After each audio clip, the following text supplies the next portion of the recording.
What?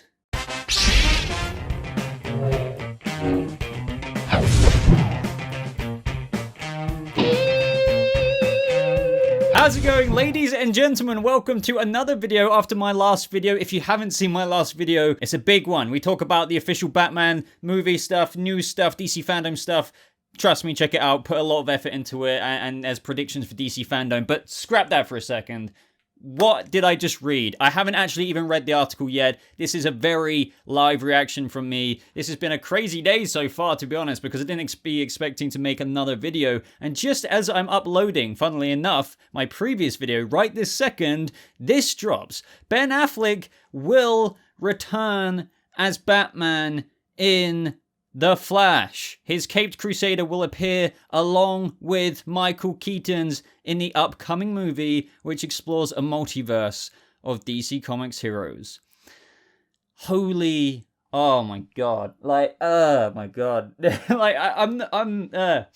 I'm speechless. So I don't always read from articles, but today I'm going to. I want to read this out and then give my opinion live to you guys. I think we all expected Ben Affleck to not return. You had so many people just saying, like, just stop with the Ben Affleck stuff. He's not coming back. And even though I don't think this is meant to be, I haven't read it yet, but him stepping back fully into the DCEU, this is more of like, I think, a complimentary thing, which I think he must believe in the story. I'm gonna shut up and let's just get into this. I mean, holy crap. Like this video, guys, because This is worth liking, and I need to hear your opinions down in the comments below. Okay, so let's go through this together. Batman Forever strives for a chance to set things right that may finally happen with Ben Affleck's version of the crime fighter. The Argos director Brooding Dark Knight is coming back for one more movie. Okay, so like, you know, considering what I just said a second ago, I wasn't sure if he was going to carry on, if this goes well. So one more movie. Makes sense. I did say it's probably a complimentary appearance because he believes in the script.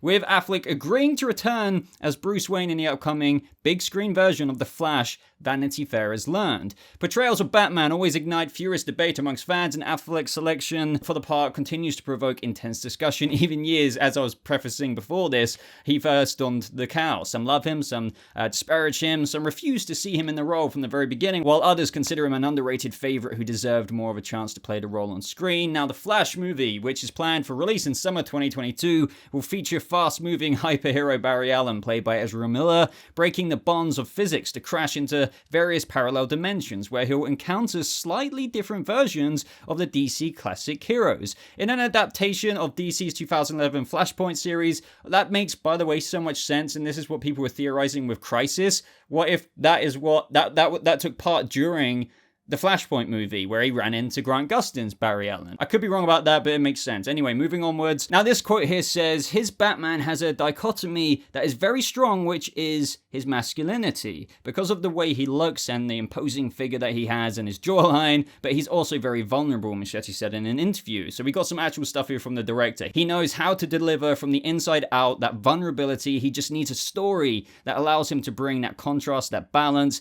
He's a very substantial part of the emotional impact of the movie. The interaction and the relationship between Barry and Affleck's Wayne will bring an emotional level that we haven't seen before, the director added. It's Barry's movie, it's Barry's story, but their characters are more related than we think. They both lost their mothers to murder, and that's one of the emotional vessels of the movie. That's where the Affleck Batman kicks in. I'm glad to be collaborating with someone who has been on both sides of the camera too, Muschietti said. He understands. Yeah, which is, you know, Affleck's got so much experience. Affleck won't be the only Batman making a comeback. A few more of the alternate dimension heroes who will turn up in the Flash movie will be figures we've seen before. Michael Keaton's Batman from the 1989 Tim Burton film is also set to appear in what Muschietti said was a substantial part. This does really sound like a fun movie. Like I have said very openly that I'm not too hyped about this movie, in the sense that I'm not a huge fan of Ezra Miller's Grant Gustin, Barry Allen. Sorry, I'm just so excited. My speech is getting messed up.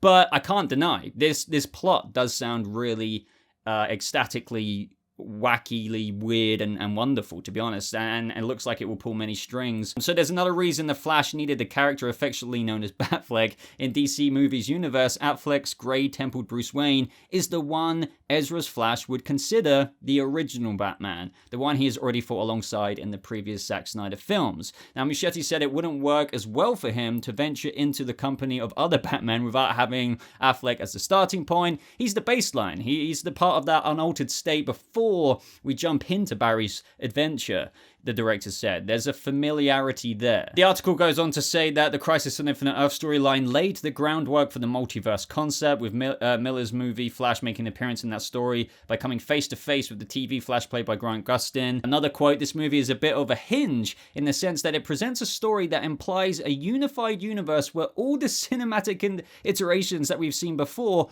are valid. So this, Muschietti is basically saying the Arrowverse is canon in the DCU, which is kind of obvious anyway because we did have Ezra Miller's Flash in there, but do you know what I mean? There's no argument really. It's inclusive in the sense that it's saying that all you've seen exists and everything you will see exists in the same unified multiverse. Now this is pretty cool. Like DC really do have such a cool handle on their universe, TV and movie, in terms of like just compared to other things. Like, this sounds awesome, at least to me. And they do say that doesn't mean there aren't still intense disagreements in the fandom, and the return of Batfleck is sure to launch countless takes. My take is that who cares? Like, I don't think it's bad. Like, this is great news. I'm not an absolutely ecstatic Batfleck fan. I'm really not. Like, I liked Batfleck, loved his armor, wasn't a huge fan of his Bruce Wayne. I prefer like Christian Bale's Bruce Wayne.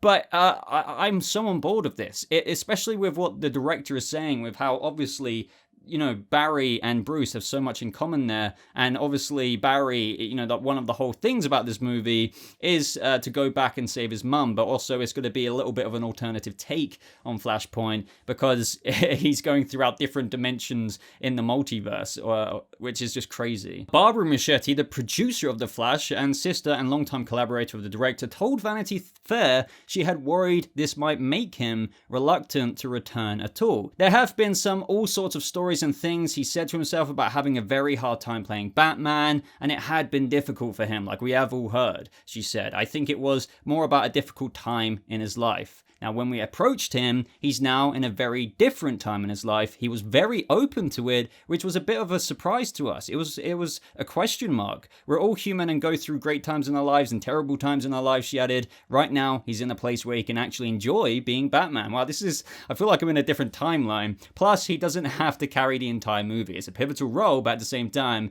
it's a fun part, which I wholeheartedly agree with what she just said. And that is essentially it, guys. Wow, what a scoop from Vanity Fair. What an interesting story. I love the ending there where it's like, yeah, when Batfleck was like, screw being Batman, I'm just not having fun with it. We know, if you know, you know about what Ben Affleck went through, you know, alcoholism, his marriage, and now he's in a better place. And as I said, to me, if I was Ben Affleck and I heard this story, no matter what, when you look at the parallels of Bruce and Barry and how they're going to explore this in a very, as the director says, very heart-wrenching movie, more than what DC fans expect, I reckon he was like, hell yeah, like this does sound like a story of substance. And it really doesn't surprise me now with that in mind as to why he was game for it. Wow, guys, I'm just mind blown. I'm mind blown.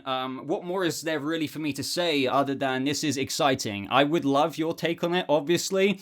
I don't really see why anyone would have a massive issue with this, just given the circumstances of this movie. Just given the fact that Barry is going here, there, everywhere, we're getting Michael Keaton. I reckon it's going to be hilarious. Plus, in the DC universe, there is a multiverse. Everyone knows this. Reeves has spoken about it. Like, just how you can have your own pocket and how directors can have their own visions. And do you know what I mean? Everything is valid. And this doesn't feel like it's going to do any detriment to the universe, any harm to any storytelling in other avenues. It's a multiverse story. And especially with the character of The Flash, it makes a lot of sense. The only thing I would understand from people's criticisms is maybe the fact that they're not strictly adapting a close Flashpoint storyline. This is evidently quite different, especially as we have two Batmans running around in this. But man, this is absolutely insane. I'm very ecstatic right now, as you can tell. I would absolutely love to hear your thoughts on this down in the comments below. I've already said that. Check out my previous video, guys. I put quite a lot of effort into that. It's quite a long video, but that's because I go over quite literally a lot of things in terms of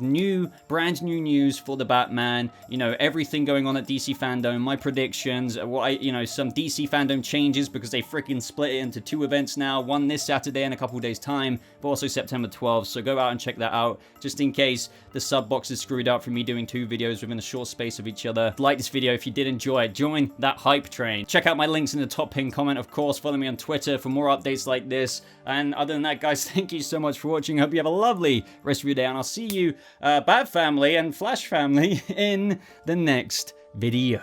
Goodbye.